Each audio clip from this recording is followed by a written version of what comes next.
If you're someone who's been struggling with consistency, whether that's in your spiritual disciplines, your fitness, or your general productivity, make sure you watch this video all the way through. This is from a in-person workshop that I taught back in 2025, where I showed how to break down 3 of the barriers that hold us back from being consistent so that you can build a more successful life. Here's the thing. I noticed that in the past couple weeks, even though my identity has been rooted in a good place, my devotionals are locked in. I wake up and I'm like, I'm a child of God. All those things. What's been really interesting is that the past couple of weeks, my circumstances haven't really changed too much, like around the house or church or work or anything like that. My emotional state hasn't changed that much. There's nothing drastic in my life. Yet every day has looked super, super, super different in terms of my discipline. I'm met with the same exact parameters, same exact circumstances, but for some reason I produce way different results every day. There's something in there that is producing inconsistency. And I think one of those things is knowing what to do and when to do it. And that's where the indecision, I think that is one of those walls that can get in the way. Because let's say you want to read your Bible, for example. You're like, when I get home, I'm going to go read scripture because it's been a long day. Finally, I'm going to spend this a lot of time with God. But then you go home and you realize that the room's not picked up. You got laundry everywhere or something. And you're like, oh, okay, I got to clean. Oh, but there's dishes. Oh, I have to respond to this text and there's this person and there's that thing. And then you have a choice to make between all these things. You're like, oh, I remembered, I have this work thing I have to do and this, that, and the other thing. So you can be met with a lot of different things. And that doesn't even have to be at the end of your day. At the start of your day, you could also be like, okay, blank slate. I know there's all these different things I have to do, but sometimes you can have them all appear. And at least in my experience, if I don't get my thoughts out, they bounce around in here. Even if it's something that at some point you have to do your laundry, for example. That's going to be at the back of your mind, even if you're not thinking about laundry. Throughout the day, throughout the week, you're going to be like, oh, there's something I have to do. There's something there's something I forgot, or this is going to be at the back of your mind, even if you're doing other things and trying to focus on other things. And so with the indecision, I find what really helps me here is getting the thoughts out of the head. And like I said earlier, how I think in the modern day, a lot of what I think helps us in the modern day is, again, there's a multitude of things to do because we have a multitude of options. And I think that modern day kind of situations, kind of problems require modern day solutions, right? I don't know, again, I don't think Jesus was rocking Google Sheets or a to-do list, or maybe not in the way that we see it. But today, if we have all these different things we could be doing, I think getting all of those out onto paper is one of the most helpful things you can do for yourself. And the reason why is because this is what it looks like for me. I have a to-do, right? I have a to-do that refreshes every day, you could say. Or sometimes I have a longer one throughout the week. And in this to-do, I'll have my, the 2 or 3 things I have to do for that work project. I'll have the chores on there, like the laundry. I'll have, I have to call this person. I have to meet that other person. I have to meal prep, make sure I have food for the week. All these different things. And what this does is a couple things. First of all, it's out of your head. So you don't have to be like, oh, I have to do, or you can sometimes even make a whole to-do list or calendar within your brain. And for some reason, you're trusting yourself to remember it. At least, I'm speaking to myself here. If you have this all out here, one of the other things that this does is that if you want to go hang out with somebody, for example, or somebody invites you somewhere, and you're like, yeah, bro, yeah, let's do it, I'll make it. And then you hang out with them, and then it's the next day, and you realize that you had all of this crap to do. And then all of a sudden, you could possibly feel bitter about the fact that you hung out with the person. It's like, oh my God, I had so many things. How did I not remember? How did I? Now, if anybody calls me and is like, hey, Alex, you want to do this thing? I can look at all the things I have to do, like not just the calendar, right? Like not just the meetings, because you don't ever really write, I'm going to meal prep or I'm going to do my laundry like on your calendar, for example. You don't really get your meetings. You don't really get your, whatever. But if you have a list of the things, of like all the things that you want to accomplish today, at least when somebody calls me and says, Alex, you want to do this thing? I could look and I can be like, well, if I hang out with this person, that means this won't get done. But at least then I can make the decision to do that tomorrow. Or like at least I can move the time around. Versus if I go and then I realize, like I didn't realize I just skipped out on doing all these things that I was trying to accomplish. The next day could come and I could be a little bitter about it. But it's only because my expectations weren't met. Like the only time you really ever get upset or angry is when your expectations are not met, right? So if I expect that I hang out with this person and I expect I'm gonna come home to a clean house and nothing to do, then I'm just putting myself in a position where I let myself down. Versus if I just know that I'm sacrificing this to go spend time with somebody, then my expectation is gonna be right where it should be. Like, oh, okay, I at least know that there's work, all of these things to do, And so it changes things. Or it gives you a better situation to be like, actually, no, like I have a lot of stuff to do. I'm going to call that off and get X, Y, Z done. It just gives you more information to make better decisions. So, I know it's pretty elementary. It's a to-do list, but honestly, like I think to-do lists work not just in the area of your work projects, but all the things that you want to accomplish, because there's so many areas of life. Even if it's like, go apologize to this person. Like, you got to do it at some point, or else it's going to linger here. Like, you got to make it, you got to put it somewhere. You know what I mean? At least this really helps me to get it out of my head and onto the thing, so I could just map it out and make decisions. Because if I'm stuck in a decision, then it's sheesh. I mean, you end up moving at a snail's pace because you can't decide on where to go, when to do it. The other thing too that helps me make decisions is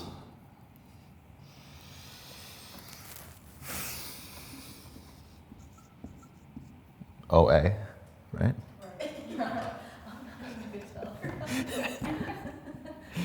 I should have graduated high school, but okay. It's goal setting. Because again, it's more information. This gives you a better capability to make better decisions. And when I say goal setting, it could be your day, it could be your week, it could be your month, right? So if you have a goal for the day, for example, to just like no phone after 10. That's your goal for the day. No phone after 10 p.m. If that's your goal, then that could inform some of your to-dos, because if you do all of the stuff where you have to like talk to somebody or send a message or do a dinner party thing or do a fountain thing or a work thing, if you put all that stuff later in the day, then you're going to be less likely to hit this, right? So at least these goals sort of inform what you want to do. The same thing with the week. Like I want to read scripture every day. And again, like these are goals that we already set in our minds. None of this stuff is unfamiliar. Even if you've never written a to-do list before, which I'm sure everybody here has. The point is that we do all of this in our brain, but if we had it all laid out, then we could get a bird's eye view of what it really looks like. Again, it's like back to that clarity from the eternal loop. Ooh. Back to that clarity. If you have a bird's eye view, if you have like then you can actually have that conversation with God of like, Lord, this is everything that's in front of me. How do you want me to lead this? How do you want me to steward this? Like, how do I navigate this? I have the whole map. Versus you just like, trying to navigate in the dark. And then the same thing with your month. You can have a goal for your month to, like hit the gym a certain amount of times every week or however it is. But the point is that you want as much information as possible, because when you have all of this laid out, you can talk to God about it and be like, where do you want me to go? What do you want me to do? So I think that really helps. So that's indecision. The next thing after indecision that I think we could face is hesitation. That's the next one. So I have indecision. Let's say you know exactly what you want to do. The next thing is that, well, do you hesitate to do it? And the reason why it's after is because actually, like, indecision could be one of the reasons that you hesitate, right? You could say, I'm going to read my Bible right now, but I could work more on this work thing, but I could clean up my house, but I could do that. Oh, but this person's calling me. And then you're in indecision. But let's say you knew exactly what you wanted to do and when, and so now you're in a spot where you're hesitating to do it. And with the hesitation, the reason why you hesitate in the first place is because of the, Dorian was talking about dopamine earlier. And dopamine has everything to do with this. Pain and reward. Because dopamine is part of your pain and reward system. And what's really interesting about this is that when you hesitate, it's not because whatever you're going to do is painful per se. It's because you're expecting it to be painful. Or you're expecting it to be less pleasurable than something else you could be doing. What I mean by that is, I'll give this example to paint the picture. I told this to Dorian recently. I like to take cold showers. I'm a cold shower guy. I'm kind of like an Ashton Hall, like dip your face in the thing. But you know, when I first started taking the cold showers, I took them mostly every day. They were really, really, really tough, right? Like I would turn on the cold water and I'd be thinking about getting in there and I'd be, oh gosh, it's gonna really suck. It's gonna, like, geez, like what am I doing? And then I open the curtains, like I step in, I'd feel the cold like emanating from it. It'd give me goosebumps.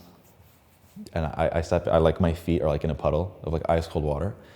I'm like, what am I doing? You know, like no one even knows I'm here.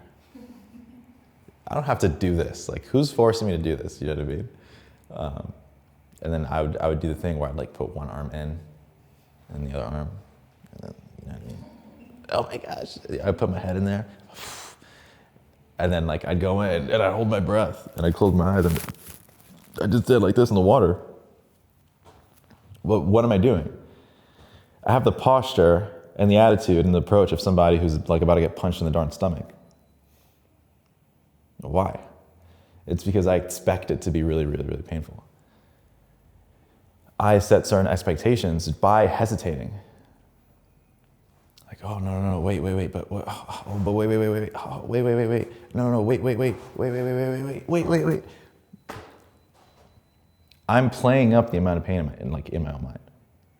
And I know this because as the months rolled into winter, the water got even colder, way colder.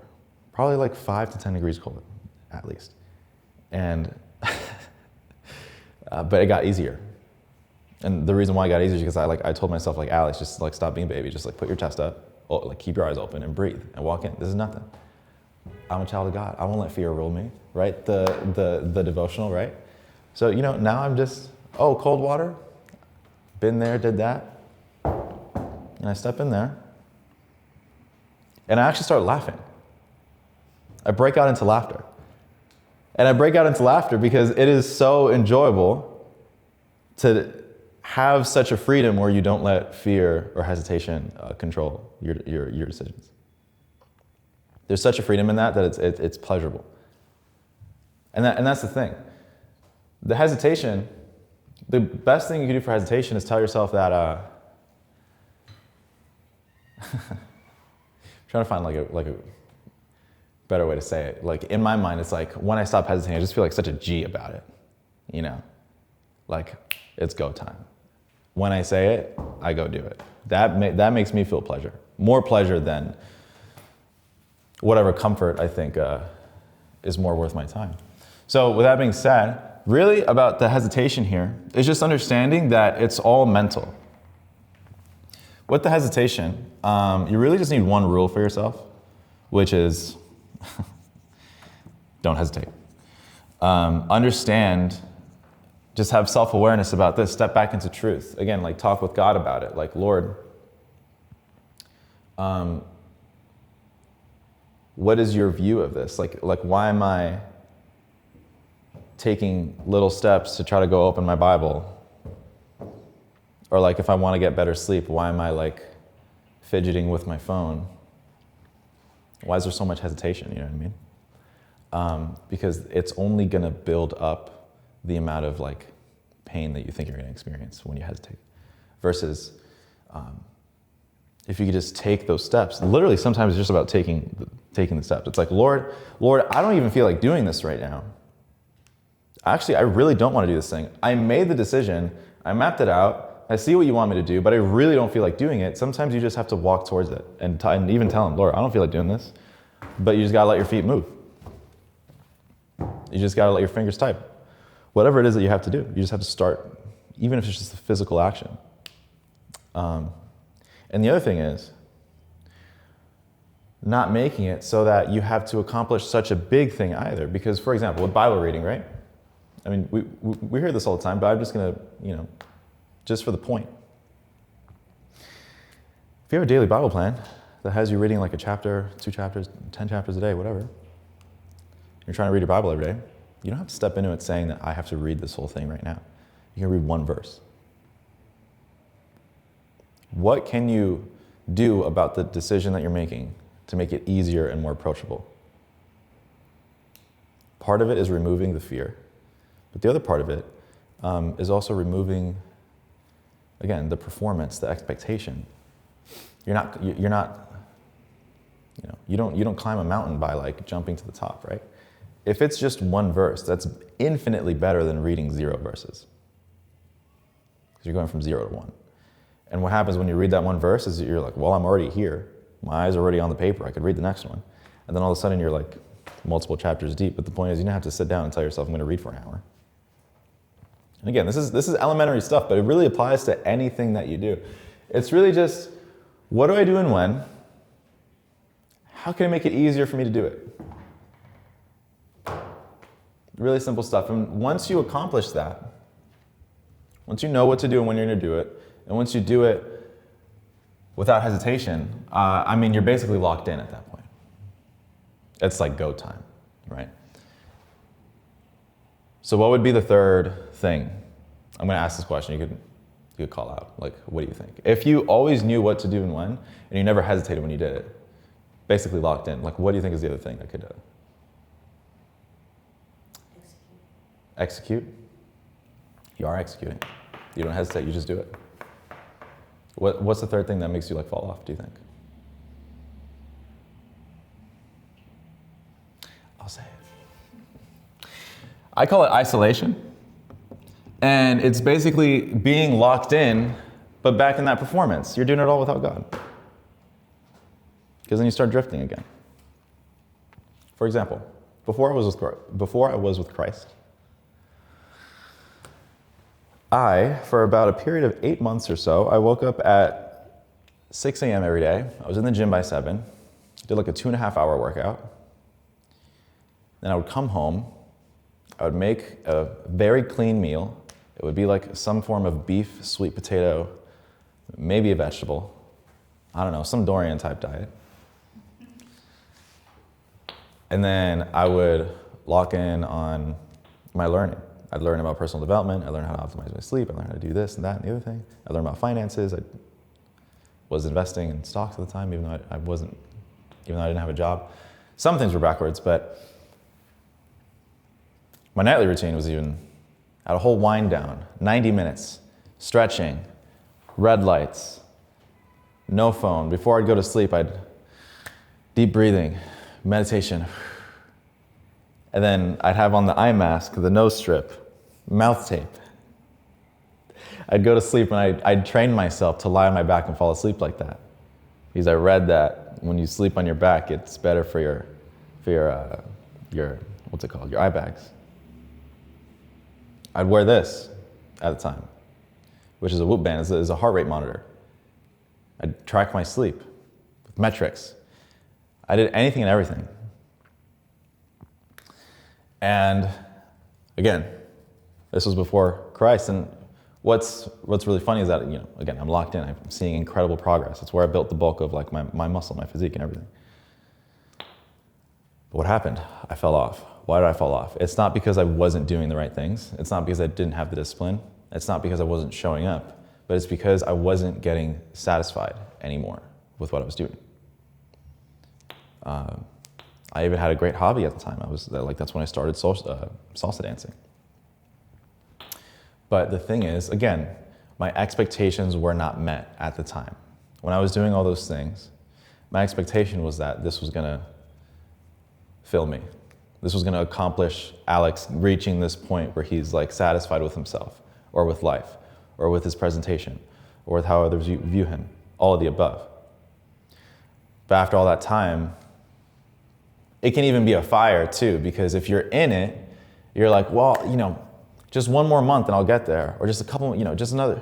Okay, I can see the 2-pack start. Okay, I got the 4-pack now. I'm getting closer, but then you're there and it's just, wait, this isn't meeting my expectations. And what do? Well, really, any decision that we make ever is really just to get more pleasure or avoid pain, generally speaking. Any decision that we make, we do it because we think it is the more gratuitous thing to do, or it's the less painful thing to do, or both. And where your values lie and what you value dictates what you find pleasurable and what you find painful. So again, if you could be somebody who is doing mission work and feeding starving children in Africa, but you generally find that fulfilling, and so you go and do that thing. It's still a pleasurable thing for you. So the rule doesn't change, and I say that because within this line of thinking, my expectations were not met when I put in all that work. And so because I didn't find it pleasurable anymore, it dropped off. And it became this whole thing of soul searching until I found Jesus, actually. So, it worked out. Great. I met Dorian right after that.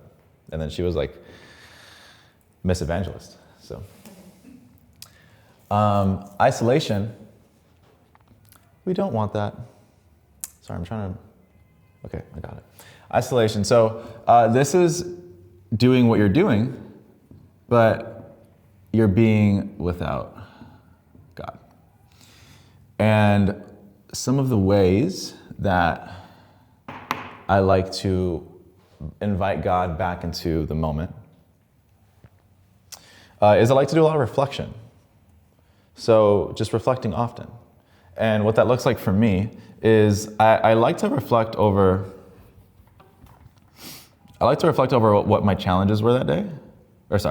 First, I like to reflect over what went well.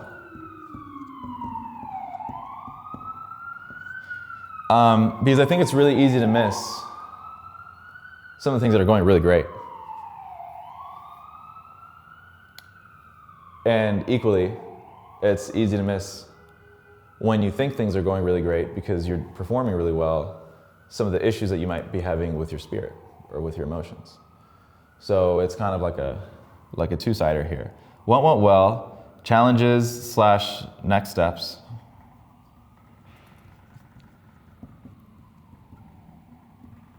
And prayer. So when I can, every day, I like to, for example, April 12th, right? When I can, I like to reflect over my day. It doesn't have to be super long, but I reflect over what went well today, what were some of the challenges, and what is my prayer moving forward. And the reason I like to do that is because, again, it's just about inviting God back into the conversation. Because these, like everything else, these are things that we do all the time already. I think it's really helpful to be more intentional about it in regards to accomplishing the things that we want to set out to do. Because if we're intentional about really sitting down and saying, I'm going to block everything out and really think about what went really well today and why, and I'm going to talk to God about it. What were some of the challenges I had today, whether that be physically, whether it be circumstantially, whether it be in my spirit if things went great, but I don't feel that great. It's a moment where you're able to come through and be honest, and then those things are going to inform your prayer at the end of the night, where you can start to, again, have more information so that you can come into God, so you can come into prayer with a well-informed petition to God. And all of this at the end of the day, again, really elementary stuff that we do all the time, but I think the more intentional that we are about it, the more we're empowered to set off and do the things that we want to do, not because we're getting better at them, but because we're getting better at inviting God into them. Because again, you can map things out in your brain, but if you know what you're doing, you have your goals, you know when to do it, if you stop hesitating because you understand that it's all perceived in the mind and you already decided what you're going to do, this is really just being obedient. Because once you're informed and once you have that conversation with God, this is just being obedient to his call. And then you just make sure that over the course of time, this helps you to make sure that you're not going back into that performance loop, but you're back here in relationship. So